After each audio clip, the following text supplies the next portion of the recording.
some major changes are underway right now for real estate photographers. There's been some recent news affected by the market, and this news is coming from sources like Matterport. They're coming from Zillow, Cubicasa, ShowingTime Plus. There's some new developments that will be affecting us for the short term and the long term, so I wanted to dive into that. Let's start with Matterport. On July 11th, 2023, they announced that they will be laying off an additional 30% of their entire workforce. As you may know or may not know, Matterport has yet to be a profitable company, so they still haven't made any money. They've gotten a lot of funding and they have become very popular, but what they produce is not yet profitable for them. So their stock has varied over time, and once they did announce the layoffs, they did get a little bit of a boost, but it's more of what they call the dead cat bounce, and that's where you get an initial rise, and then it's actually false because it just comes back down and it's dead. Now, I'm not saying that Matterport is dead, but they continue to struggle. They're not that old of a company, and right now, they're having a hard time catching up. The reason, though, when we take a look at their statement that came out about announcing their layoffs, is that they're having a problem with keeping up in this competitive marketplace. It's definitely shifted a lot for them. And this has to just do with a lot of inventory. As you may know, as a real estate photographer, if you're working in the listing market only, then you're being affected. It's one of the reasons why I always talk about expanding into other markets, becoming as good as you can so that you can get into doing architectural photography, doing commercial real estate, all these other areas. But anyways, taking a look at the listing market, Matterport has said that their prime directive will now be AI focused. And this really isn't that big of a headline when it comes down to Matterport. We know that they're using AI for a lot of stuff. But one of the things that was recently revealed in their statement about these layoffs is that they're also planning on concentrating so much on the core of this AI that they're bragging about having an extensive 30 billion square feet of space stored in scans that, if you've done Matterport, you've actually helped them with. So they're using that whole bank of old scans to then learn how to generate 3D models better. But what they offer really isn't going to be changing. So no big news on the horizon for Matterport to say that we know how we're going to lift ourselves up by our bootstraps and come up with something better, because now they've got more competition. And that includes Cubicasa. So as you may have known here, just recently Cubicasa came out with some more 3D offerings. They're offering 3D floor plans, and they're also offering these 3D video renders. Now, the 3D video renders have been questionable. Will they replace walkthrough videos? Probably not, but they do have a niche that they've already started. And if there's going to be new offerings come out by Matterport or any other competitor, they're already behind the ball. So when it comes to Matterport, are their days numbered? I would think that they would probably shift into other markets, but that also means a shift in pricing and maybe also some of the services they provide. And yes, eventually they could lose out to some of the competition, because one of the competitors right now is iGuide, and iGuide isn't doing anything to play catch up either. Now, they're still a startup, they're still funded. It's hard to find profitability yet on them because they're not necessarily a publicly traded company. No matter what they say on Matterport's releases of their forward thinking and forward wording of, we're going to be innovating, we're going to be making new things, well, you've already got competition out there that's doing that. And that leads me into the next development, which is Zillow and ShowingTime Plus. Now, you may recall from an earlier video that a while back, Zillow had acquired VRX Media and ShowingTime Plus. They wanted to become a one-stop shop for doing everything. They got rid of their certified photography program at Zillow, so all the Zillow certified photographers, they're gone. They have now their own media company, VRX Media, their own scheduling software, ShowingTime Plus, and I'll leave a link to that video if you want to get more details about that acquisition, what that is started to affect, and my thoughts on that. But this doesn't mean that it's panning out very well. So Zillow is still looking for photographers, and they're only paying, well, it's about as low as $17.10 an hour.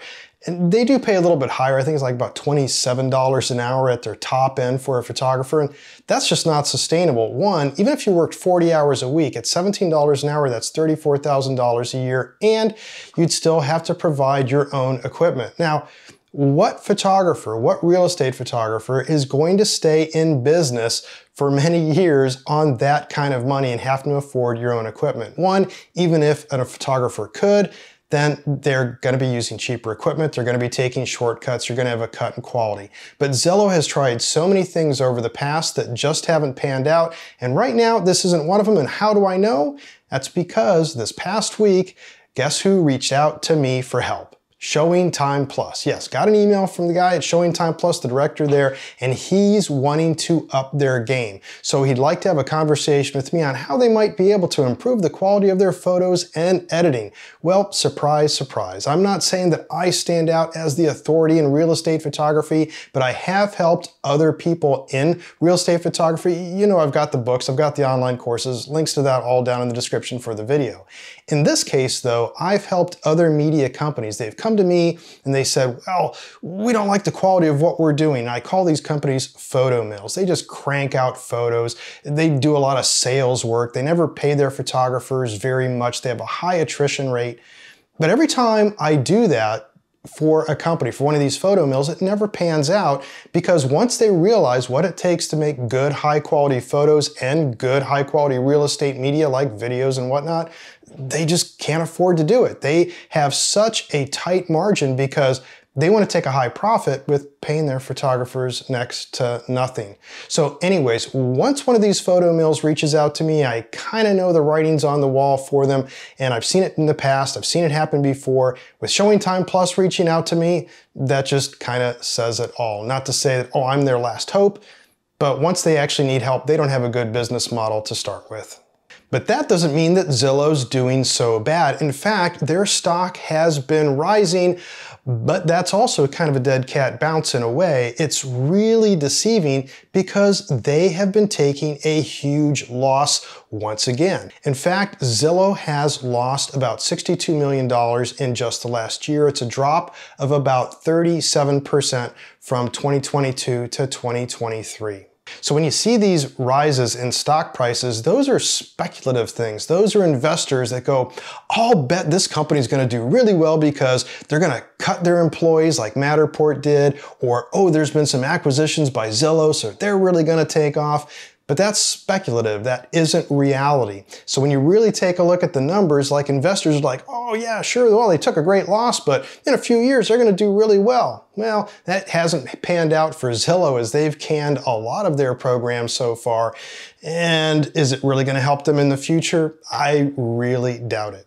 So out of this, here are some key take-home points that I'd like to summarize. One, corporate photography, when it comes to these photo mills, it never really pans out. So when we're seeing these acquisitions by Zillow for VRX Media, ShowingTime Plus, I kind of take it with a grain of salt. I know how it's going to end. It's not going to end well because I can take an advantage, and it's something I try to really drive home. It's that if you're doing real estate photography, there's only one way to beat out the photo mills, and that's to get good and to get really, really good. Once you up your game, once you up your quality, then they can't compete. Yeah, sure, these companies, these photo mills might be going after the low-hanging fruit, realtors that just started out, they're making no money, so they'll just pay these cheap prices for whatever.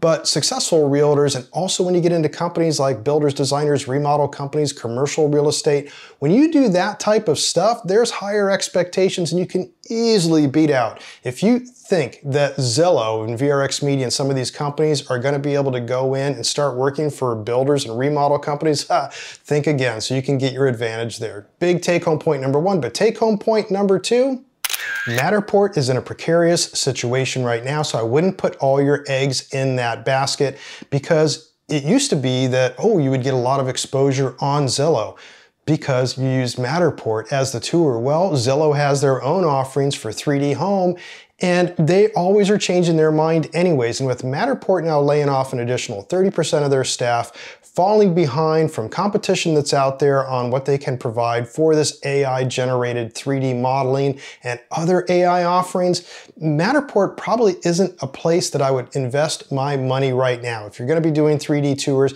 you could take a look at some other stuff, but right now I wouldn't make any big investment into any Matterport cameras or their services. In fact, iGuide, even though it's expensive, I would think they're probably going to outlive Matterport as we go forward. But Cubicasa right now is my highest recommendation. And no, I do not work for Cubicasa. They are not paying for anything in this video.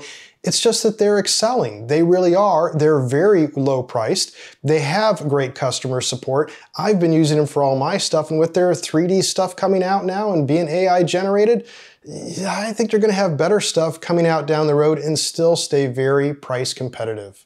And the third take-home point is the most important, and that's that if you want to keep getting work as a real estate photographer, just up your game. It's easy to compete against some of these failing companies, but more so than that, you can expand into other markets that are less prone to the ups and downs of the listing market. When you're talking about remodel companies, builders, designers, stagers, all this architectural type of work, even commercial real estate to a large degree, you can get a steady flow of work, but you're not going to get these gigs unless you up your game. If you're just running around doing HDR photography and you're just competing against the photo mills, which you just have the same type of quality, then you're not going to stand out and they're not going to see any difference. If you want to stand out, get more gigs, up your game. That's the last point that I'd want to share. We do have more news coming down the pike, obviously because the real estate market hasn't shifted that much yet. Interest rates have still continued to rise a little bit. Inventory remains low. There is going to be another shakeout. I know it, but as these things develop,